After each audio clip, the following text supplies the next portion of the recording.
ये कहानी है एक बाप बेटे की जो स्कूटर पर कहीं पर जा रहे होते हैं। तभी जो बाप होता है उसकी नजर पड़ती है रोड के साइड में कुछ लड़कों के ऊपर जो कि कीचड़ में कुछ ढूंढ रहे होते हैं। तो अपना स्कूटर वहां पर रोकते हैं और जाकर के उनसे पूछते हैं कि बेटे क्या ढूंढ रहे हो यहां पर। तो उनमें से एक बोलता है कि आपको दिख नहीं रहा है कि ये सामने सोने का फल है, हम उसको पाने की कोशिश कर रहे हैं। उसकी ये बात सुनते ही पिता का ध्यान जाता है उस सोने की फल की तरफ जो चमक रहा होता है।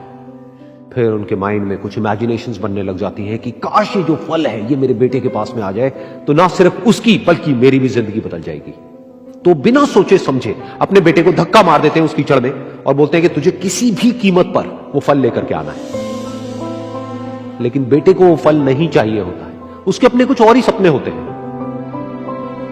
वो बहुत कोशिश करता है अपने पिता को ये समझाने की कि मेरी खुशी इस फल में नहीं है, मेरी खुशी कहीं और है, मेरे सपने कुछ और है। लेकिन उसके पिता उसकी एक नहीं सुनते हैं। वो उसको धक्का मारते हैं उस कीचड़ में और बोलते हैं कि मैं तुझसे पूछ नहीं रहा हूं, तुझे बता रहा हूं कि तुझे वो लेकर के आना है। तो वो बेटा भी अपने बाप के सपने को सच करने के लिए अपनी पूरी जान लगा देता है और पूरी कोशिश करता है कि किसी तरीके से उस सोने का फल उसके हाथ में आ जाए।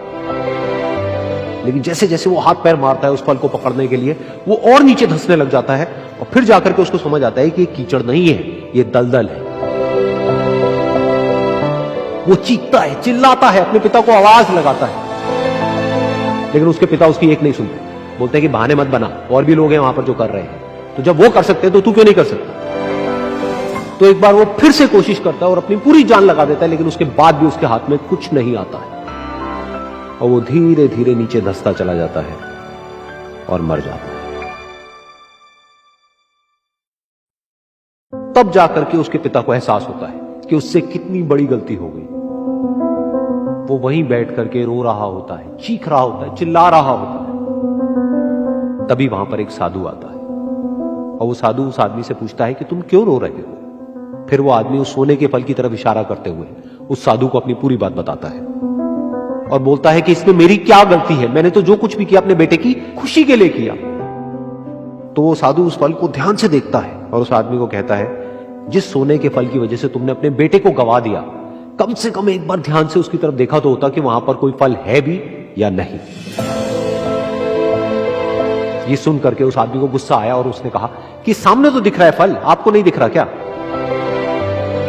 तब वो साधु उस कीचड़ के ऊपर एक पेड़ होता है जिसकी तरफ इशारा करते हैं और बोलते हैं कि वो जिसे तुम देख रहे हो वो उस फल की परछाई है, असली फल वहां पर उस पेड़ के ऊपर है।